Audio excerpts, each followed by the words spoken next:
오늘 하나님께서 우리에게 주신 말씀은 사도행전 7장 17절에서 50절입니다.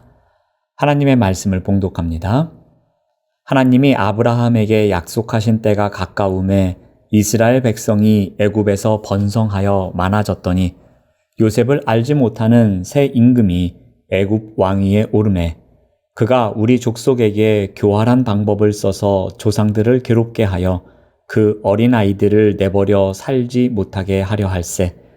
그때에 모세가 났는데 하나님 보시기에 아름다운지라 그의 아버지의 집에서 3달 동안 길리더니 버려진 후에 바로의 딸이 그를 데려다가 자기 아들로 기르매 모세가 애굽 사람의 모든 지혜를 배워 그의 말과 하는 일들이 능하더라. 나이가 40이 되매 그 형제 이스라엘 자손을 돌볼 생각이 나더니 한 사람이 원통한 일 당함을 보고 보호하여 압제받는 자를 위하여 원수를 갚아 애굽 사람을 쳐 죽이니라.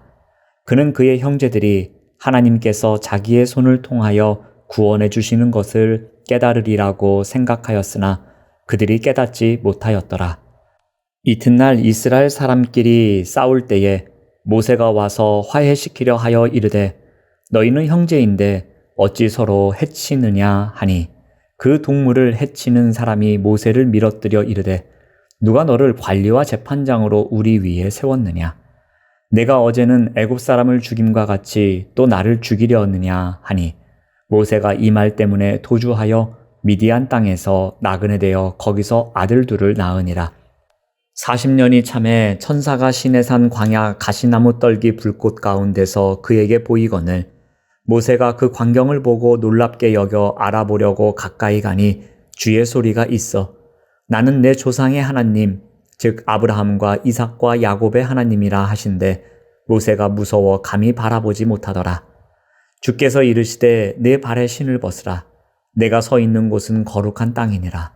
내 백성이 애굽에서 괴로움 받음을 내가 확실히 보고 그 탄식하는 소리를 듣고 그들을 구원하려고 내려왔노니 이제 내가 너를 애굽으로 보내리라 하시니라.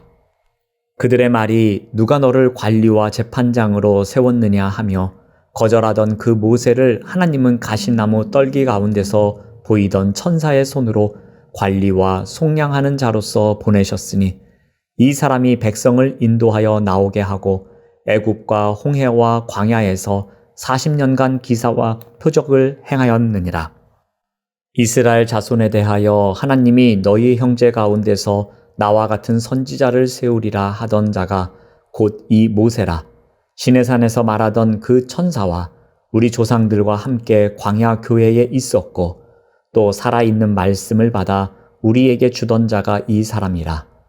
우리 조상들이 모세에게 복종하지 아니하고자 하여 거절하며 그 마음이 도리어 애굽으로 향하여 아론 떨어 이르되 우리를 인도할 신들을 우리를 위하여 만들라. 애굽 땅에서 우리를 인도하던 이 모세는 어떻게 되었는지 알지 못하노라 하고 그때에 그들이 송아지를 만들어 그 우상 앞에 제사하며 자기 손으로 만든 것을 기뻐하더니 하나님이 외면하사 그들을 그 하늘의 군대 섬기는 일에 버려두셨으니 이는 선지자의 책에 기록된 바 이스라엘의 집이여 너희가 광야에서 40년간 희생과 제물을 내게 드린 일이 있었느냐? 몰록의 장막과 신렙판의 별을 받아들였음이요. 이것은 너희가 절하고자 하여 만든 형상이로다. 내가 너희를 바벨론 밖으로 옮기리라 함과 같으니라. 광야에서 우리 조상들에게 증거의 장막이 있었으니 이것은 모세에게 말씀하신 이가 명하사 그가 본 그 양식대로 만들게 하신 것이라. 우리 조상들이 그것을 받아 하나님이 그들 앞에서 쫓아내신 이방인의 땅을 점령할 때에 여호수아와 함께 가지고 들어가서 다윗 때까지 이르니라. 다윗이 하나님 앞에서 은혜를 받아 야곱의 집을 위하여 하나님의 처소를 준비하게 하여 달라고 하더니 솔로몬이 그를 위하여 집을 지었느니라. 그러나 지극히 높으신 이는 손으로 지은 곳에 계시지 아니하시나니 선지자가 말한 바 주께서 이르시되 하늘은 나의 보좌요 땅은 나의 발등상이니 너희가 나를 위하여 무슨 집을 짓겠으며 나의 안식할 처소가 어디냐. 이 모든 것이 다 내 손으로 지은 것이 아니냐 함과 같으니라. 아멘. 오늘 설교의 제목은 긴 설교에 담겨진 분명함입니다. 사내들인 공회가 열렸습니다. 의장인 대제사장은 스데반에게 사람들이 고발한 내용이 사실이냐고 묻습니다. 스데반이 고소를 당한 죄목은 모세와 하나님을 모독했다는 것입니다. 이제 스데반은 공회에서 자신을 변호할 기회를 얻습니다. 스데반은 긴 설교를 시작했습니다. 스데반은 아브라함과 요셉의 이야기를 끝내고 오늘 본문에서는 모세와 관련된 이야기를 시작합니다. 먼저 애굽에서 발생한 일을 이야기합니다. 25절 말씀을 보면은 하나님께서 자기의 손을 통하여 구원해 주시는 것을 깨달으리라고 생각하였으나 그들이 깨닫지 못하였다고 합니다. 애굽 왕궁에서 왕자로 자라난 모세는 나이 40에 억울한 일을 당하는 이스라엘 자손을 그냥 넘어갈 수 없어서 애굽 사람을 쳐 죽입니다. 그런데 그의 형제들로부터 고발의 위협을 당해 미디안 광야로 도망칩니다. 그리고 출애굽 이후 광야에서도 생긴 일입니다. 37절 말씀을 보면은 이스라엘 자손에 대하여 하나님이 너희 형제 가운데서 나와 같은 선지자를 세우리라 하던 자가 곧 이 모세라 라고 합니다. 하나님은 모세를 민족의 리더로 세우셨습니다. 그런데 어떤 일이 일어납니까? 39절 말씀을 보면은 우리 조상들이 모세에게 복종하지 아니하고자 하여 거절하며 그 마음이 도리어 애굽으로 향하였다. 이렇게 기록합니다.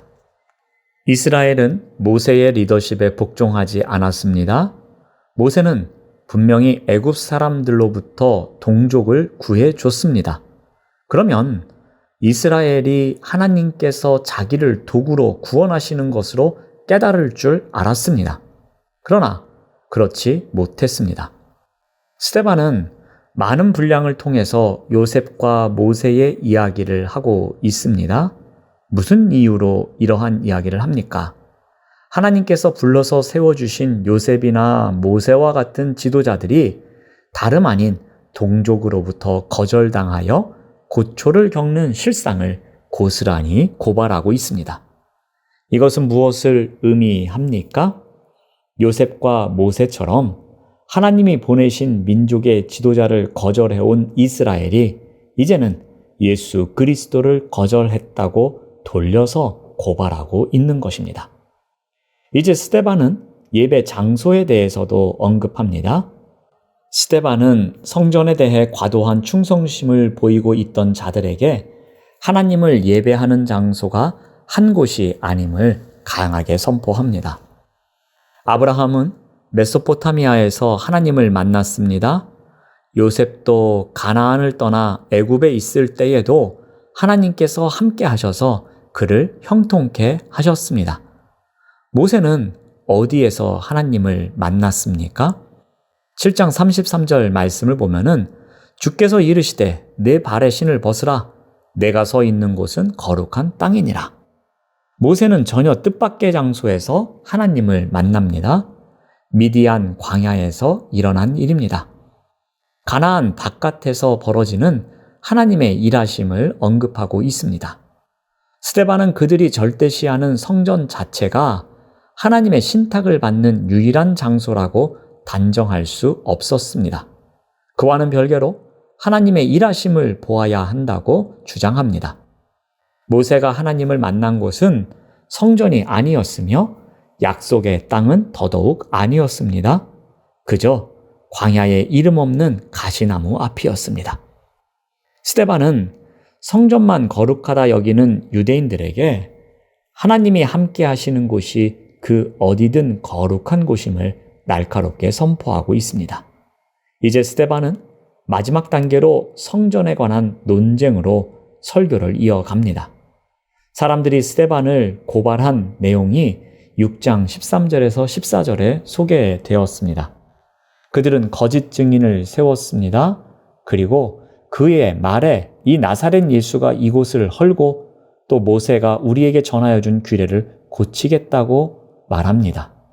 여기서 거룩한 곳은 또 이곳은 성전을 말합니다. 즉 스데반은 성전을 회방하였다고, 성전을 멸시하였다고 고발합니다. 이에 스데반은 유대인들을 향해 성전의 의미를 다시 한번 강조합니다. 하나님은 많은 민족 중에 아브라함을 통해 히브리 민족을 선택하셨습니다. 애굽에서 종살이하는 이스라엘을 구원하여 출애굽하게 하셨습니다.